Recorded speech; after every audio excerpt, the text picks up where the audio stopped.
चलिए, तो हमारा आज का जो टॉपिक है वो ट्रिग्नोमेट्री है। तो सबसे पहले तो आप यह बताइए ट्रिग्नोमेट्री का मतलब आप क्या जानते हैं? What is the meaning of trigonometry, या what do you mean by trigonometry? बोलिए कोई स्टूडेंट।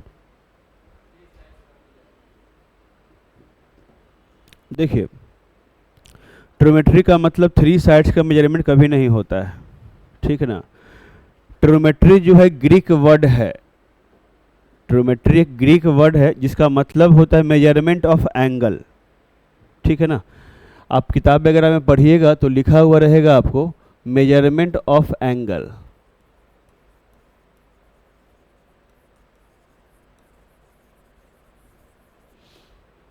जब स्टार्टिंग में इन्वेंट किया गया था तो एंगल को मेजर करने के लिए किया गया था, लेकिन बाद के दिनों में हम इसके माध्यम से जो है साइड का मेजरमेंट भी करने लगे, ठीक है ना।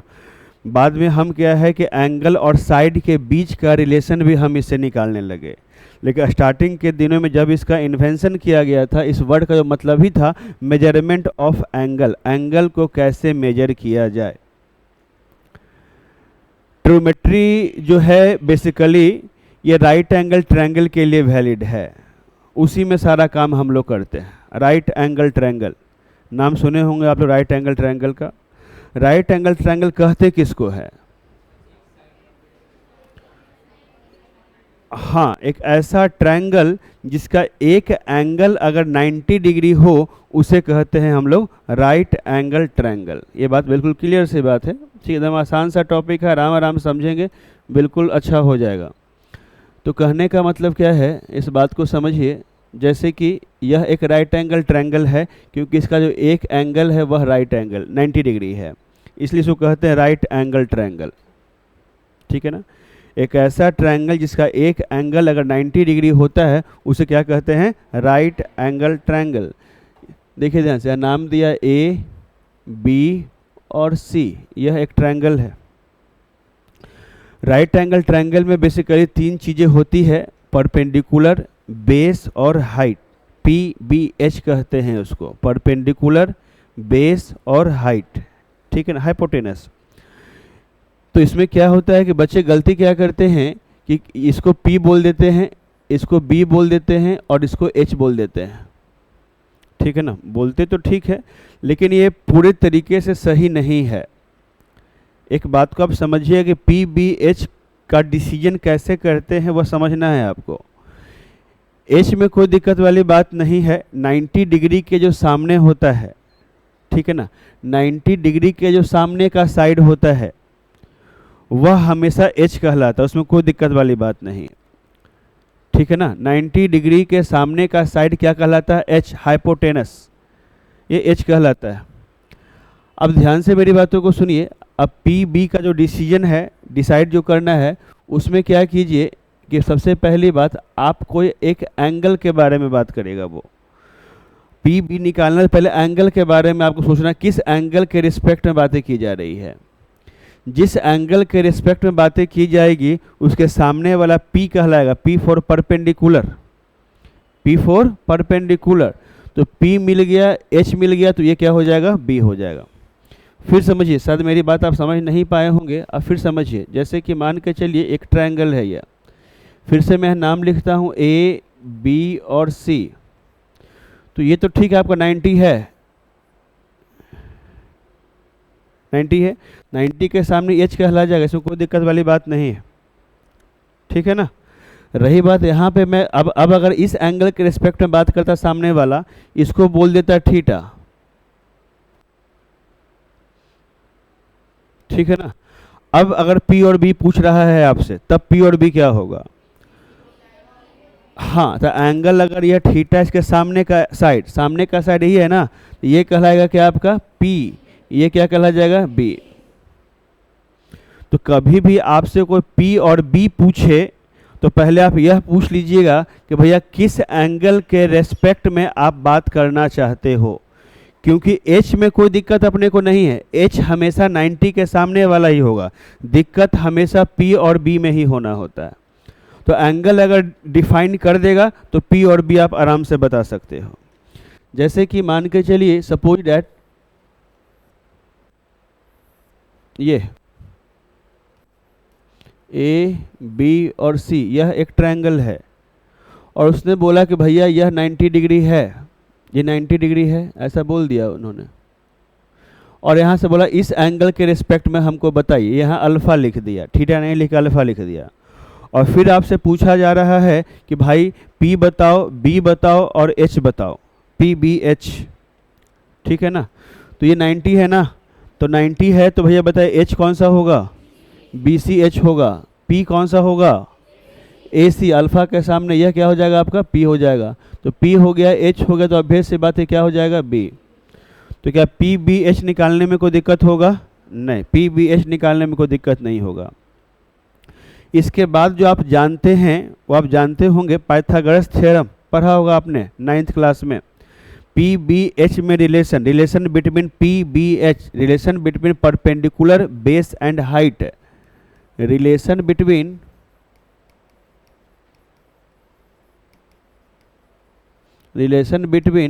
P B and H, PBH में रिलेशन। तो PBH में जो रिलेशन होता है वो क्या होता है, H square is equal to P square plus B square. ये आपको याद रखना है। एक बात आपको यह भी मालूम होना चाहिए कि H जो हाइपोटेनस होता है, H जो है यह P से भी बड़ा होता है और H जो है वह B से भी बड़ा होता है, दोनों से बड़ा होता है। H हाइपोटेनस परपेंडिकुलर से भी बड़ा होता है और बेस से भी बड़ा होता है, सबसे बड़ा होता है।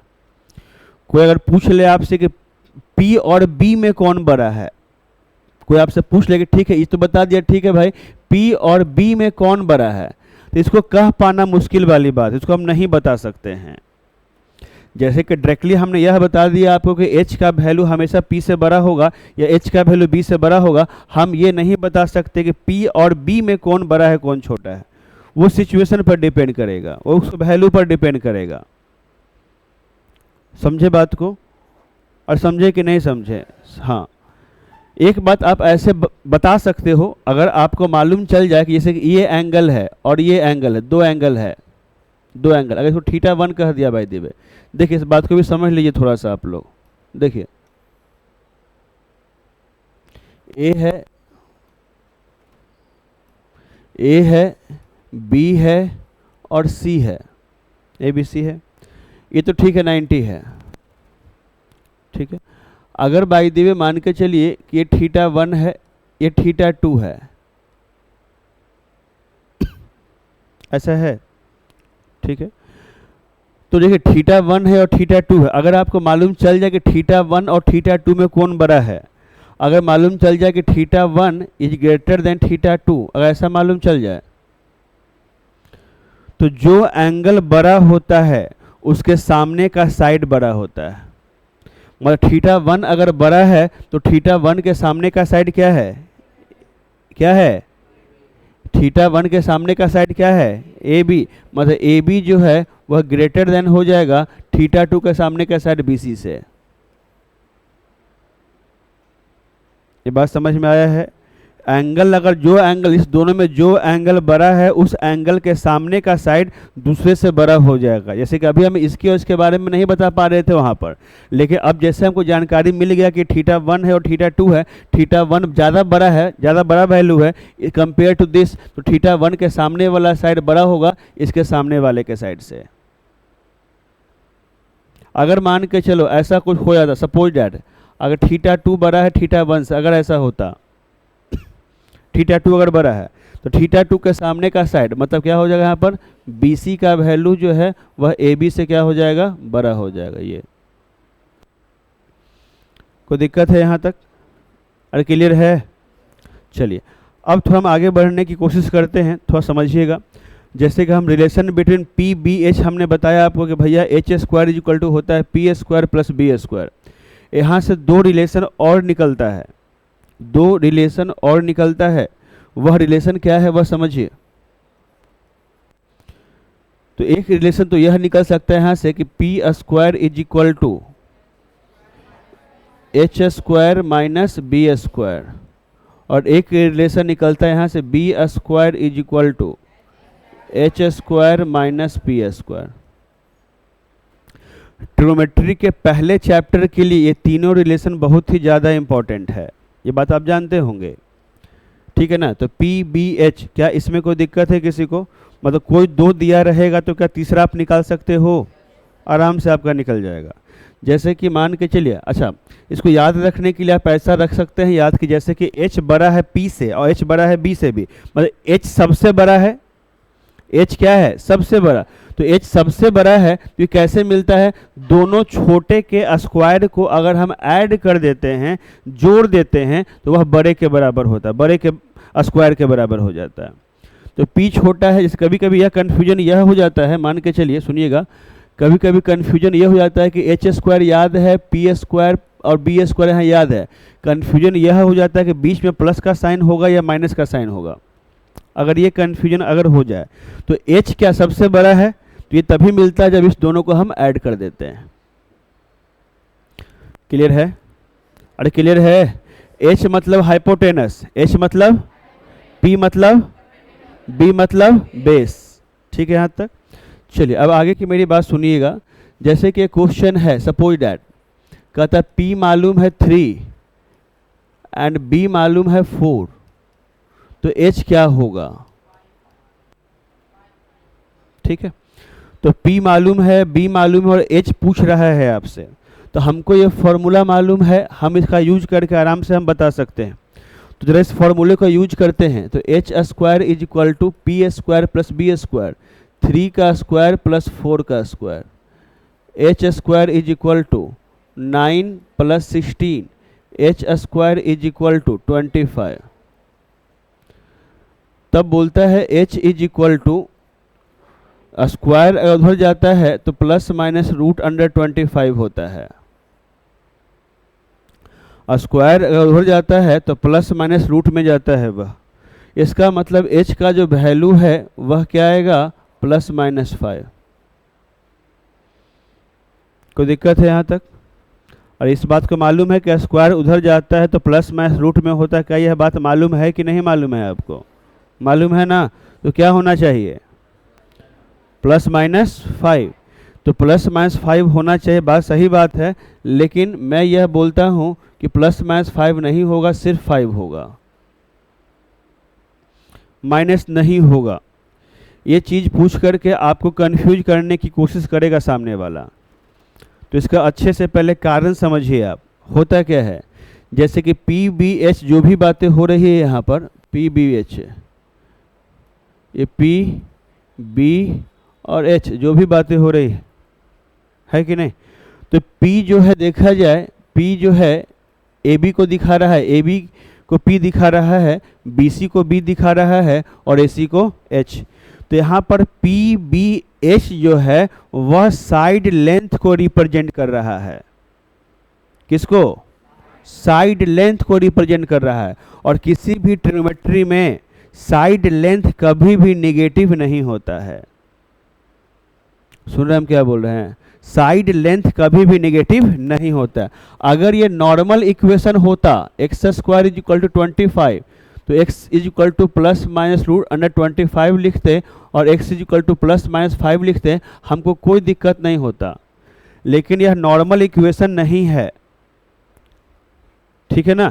यह जो h है वह साइड लेंथ को रिप्रेजेंट कर रहा है और साइड लेंथ कभी भी नेगेटिव नहीं होता है, इसीलिए प्लस माइनस नहीं होगा, सिर्फ और सिर्फ प्लस होगा। तो आज के बाद कोई भी कुछ पूछेगा तो बता दीजिएगा कि प्लस माइनस क्यों नहीं होता है। अरे बोलो, क्लियर है? हाँ खड़ो बोलो। P क्या? P नेगेटिव होगा कि नहीं होगा? B भी नहीं होगा, ठीक है, बिल्कुल सही बात। ना P नेगेटिव होगा, ना B नेगेटिव होगा, ना H नेगेटिव होगा। तीनों को तीनों क्या होंगे? पॉजिटिव होंगे, हमेशा पॉजिटिव होंगे, ऑलवेज। कोई दिक्कत? अरे क्लियर है? चलिए अब आगे हम लोग थोड़ा बढ़ने की कोशिश करते हैं, ध्यान से मेरी बातों को सुनिएगा। देखिए समझिए इस बात को। अरे बाबू क्या नाम? मुस्कान कुमारी, तो हम बोर्ड पर पढ़ा रहे हैं, आप नीचे बेचैन हैं। आता है ये सब?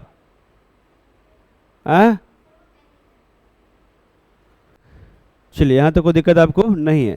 तो आप यह बताइए कि यह जो रिलेशन अभी हम आपको सिखाएं, ये वाला रिलेशन, इसमें से कोई दो दिया रहेगा तो क्या तीसरा नहीं निकाल लीजिएगा आप?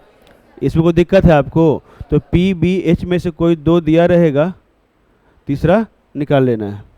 ठीक है, चलिए अब यहाँ ध्यान से मेरी बातों को सुनिएगा। नेक्स्ट जो हम बोलने वाले हैं, ये हो गया पूरा ट्रिग्नोमेट्री जो है आपके 6 टर्म पर डिपेंडेंट है। 6 टर्म, जिसको हम लोग बोलते हैं ट्रिग्नोमेट्रिक रेशियो। क्या बोलते हैं? Trigonometric ratio. ये ट्रिग्नोमेट्रिक रेशियो क्या क्या है? Trigonometric ratio. तो 6 ट्रिग्नोमेट्रिक रेशियो पर पूरा ट्रिग्नोमेट्री डिपेंडेंट है। वह क्या क्या है? Sine theta, cos theta, tan theta, cot theta, sec theta, cosec theta. Total 6 term. इसको ट्रिग्नोमेट्रिक रेशियो क्यों बोला जाता है? वो इसलिए बोला जाता है क्योंकि ये रेशियो होता है, P का, B का, H का, वो रेशियो होता है।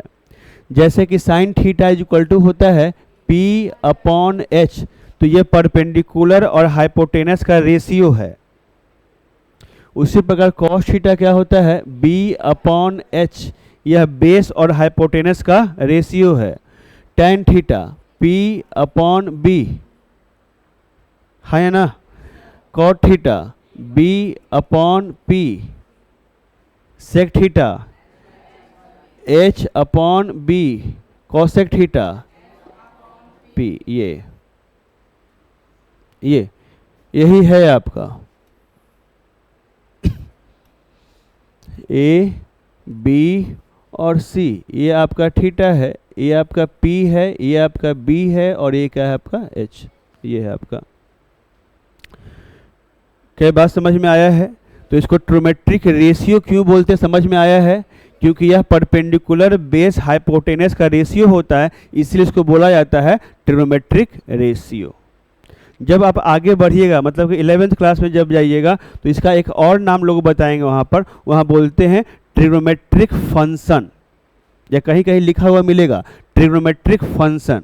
ये फंक्शन क्यों बोला जाता है, ये फंक्शन है क्या, ये आप 11th क्लास में सीखेंगे। लेकिन दोनों में से कोई भी नाम आपको बोलेगा, या तो ट्रिग्नोमेट्रिक रेशियो बोलेगा या ट्रिग्नोमेट्रिक फंक्शन बोलेगा। ठीक है यहाँ तक? अगर आप इसको ध्यान से देखते हैं, ध्यान से, तो आप कुछ दिखेगा यहाँ से। क्या दिखेगा वह समझिएगा। ये दोनों, ये साइन थीटा और कॉसेक थीटा, ठीक है ना, दोनों क्या है? रेसिप्रोकल है, उल्टा है दोनों। यहाँ से दिखेगा आपको कॉस थीटा और सेक थीटा, दोनों क्या है? रेसिप्रोकल है, और ये दोनों क्या है? रेसिप्रोकल है। साइन थीटा का रेसिप्रोकल होता है कॉसेक थीटा, कॉस थीटा का रेसिप्रोकल होता है सेक थीटा, और टैन थीटा का रेसिप्रोकल होता है कॉट थीटा। कोई दिक्कत है यहाँ तक? जस्ट उल्टा, जस्ट उल्टा। जैसे कि कहने का मतलब, मान के चलिए कि आपसे बोल दिया जाए कि सुनो जी, साइन थीटा का वैल्यू 3/5 है, तो कॉसेक थीटा का वैल्यू बताओ। तो आप बोलिएगा सर उल्टा होता है सर, इसलिए यह हो जाएगा 5/3 हो जाएगा सर। आपको बोल दिया सुनो जी, कॉस थीटा का जो वैल्यू है वह है 5/13, तो जरा सेक थीटा का वैल्यू बताओ जी। क्या बोलेंगे? 13/5। ये समझ में आया? तो ये उल्टा होता है। तो बताइए, साइन थीटा का उल्टा क्या होता है? Cosec theta. कॉस थीटा का उल्टा क्या होता है? और टैन थीटा का उल्टा क्या होता है? Cot theta. कोई दिक्कत नहीं। तो पहले चैप्टर में मेनली आपको यही पढ़ना है, जिसको बहुत लोग शॉर्ट में टी रेशियो ही बोला करते हैं। ये टी रेशियो कुछ है नहीं, ट्रिग्नोमेट्रिक रेशियो का ही शॉर्ट फॉर्म क्या बोलता है लोग? टी रेशियो बोलता है, बाकी कुछ है नहीं। क्लियर है? कर पाओगे ऐसा क्वेश्चन? ठीक है। जैसे कि मान के चलिए एक क्वेश्चन दिया है, वो आपको सुनिएगा ध्यान से, समझिएगा। समझने की कोशिश कीजिए, देखिए ध्यान से। ए बी और सी, यहाँ से कह दिया है ये थीटा है, ठीक है। आपको बोल दिया है कि भैया ये 5 है और ये 13 है। कहता है फाइंड ऑल ट्रिमेट्रिक रेशियो या फाइंड ऑल टी रेशियो, ऐसा कुछ भी बोल सकता है वो। फाइंड ऑल टी रेशियो ऐसा कुछ भी बोल दिया।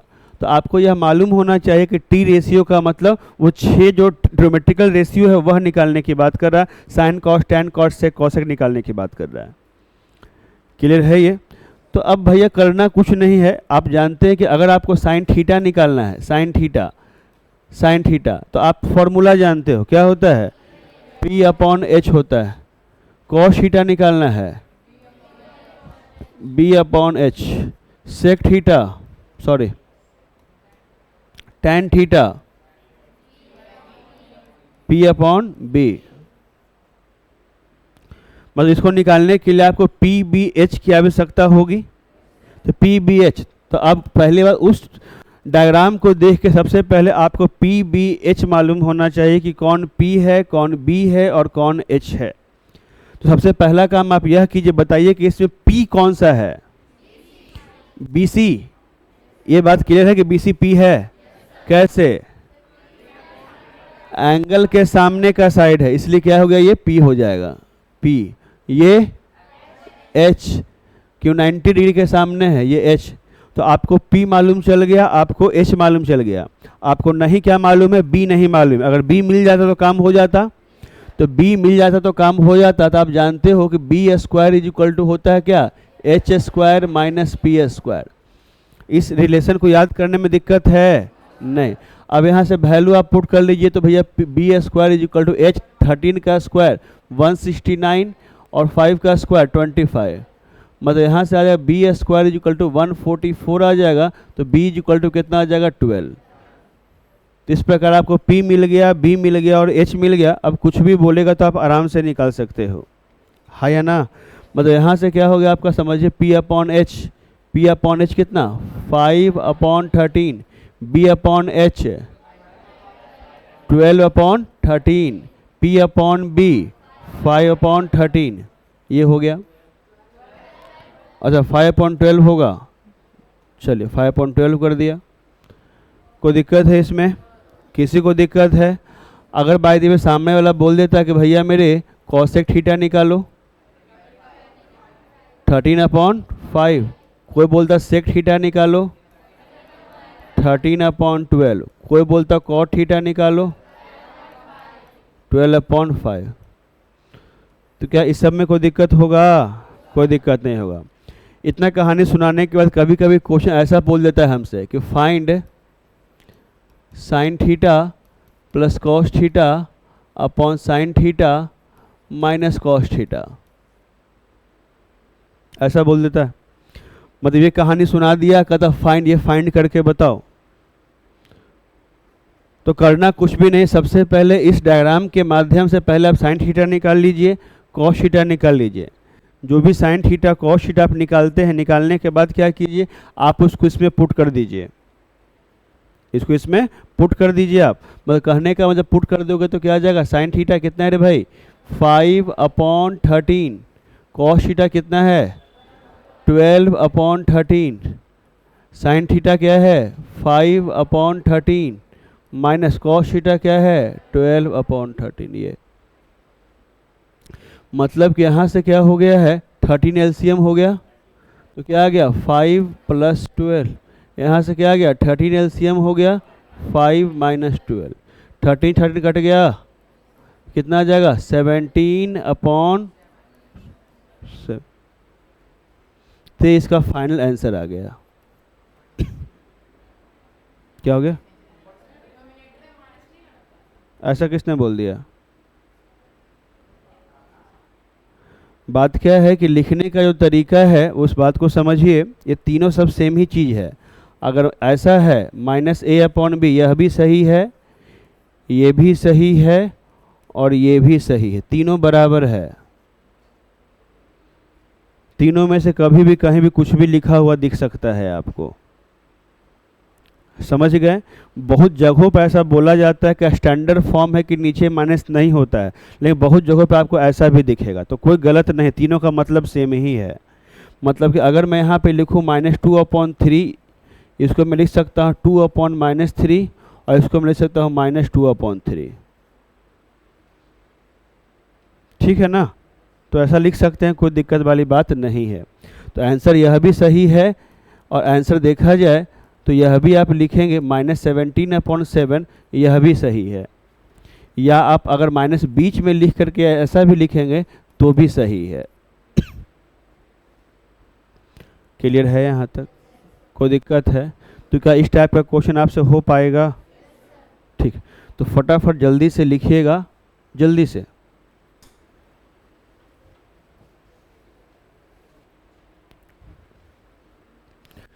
जैसे कि देखिए आपके सामने जो क्वेश्चन दिया हुआ है, if in any right angle triangle, कोई राइट एंगल ट्रायंगल है।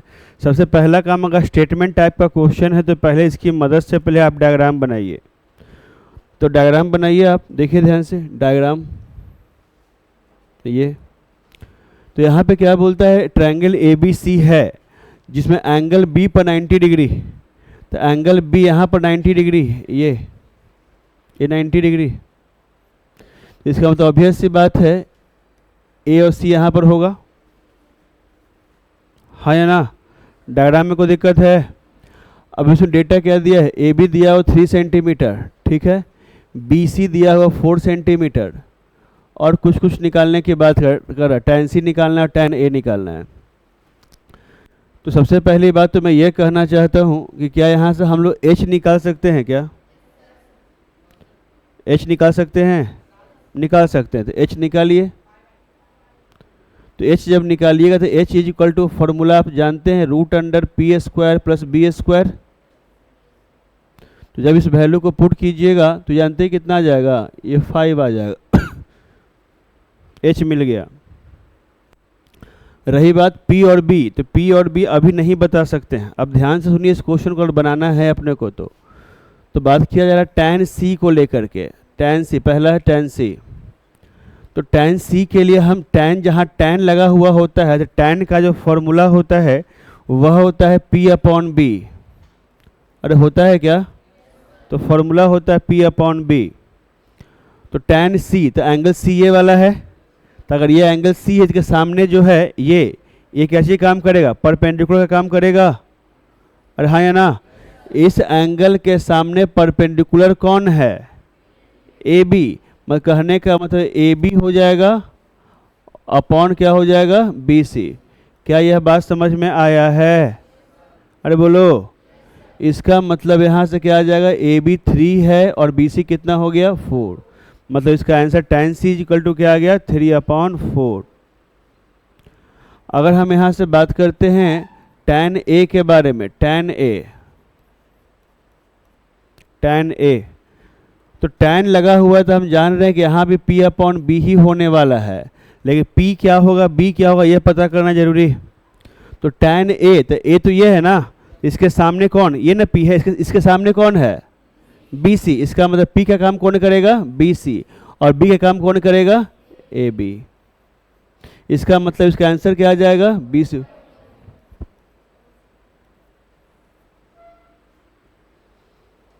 क्या ये बात समझ में आया है? कोई दिक्कत इसमें?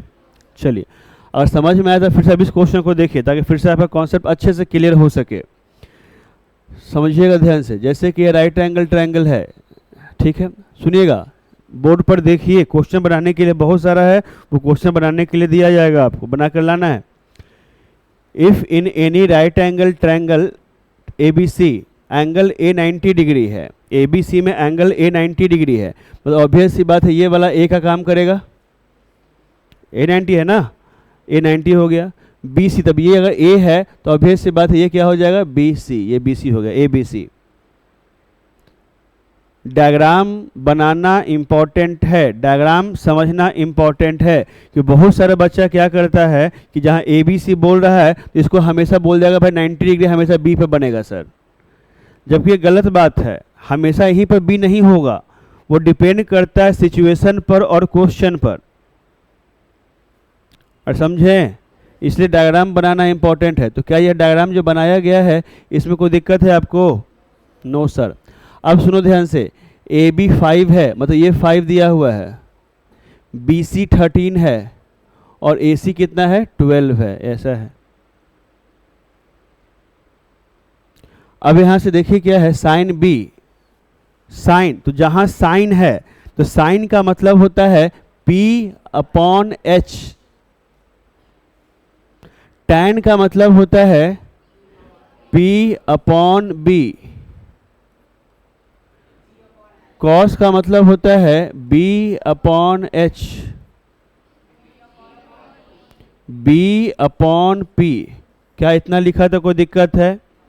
अब एंगल के अकॉर्डिंग हम काम करेंगे। साइन बी, बी तो ये अगर बी है, अगर ये एंगल इस एंगल के रिस्पेक्ट में अगर बात हो रहा है तो बताइए इस एंगल के रिस्पेक्ट में बात हो रहा है तो पी का काम कौन सा साइड करेगा? ए सी। तो क्या मैं यहाँ पर ए सी लिख दूँ? ए सी अपॉन एच में तो कोई दिक्कत वाला बात ही नहीं है, बी सी। और यहाँ पे आप जान गए होंगे ए सी कितना है भैया? 12 है और बी सी कितना है? 13 है। तो ये इसका आंसर हो गया है सर। कोई दिक्कत?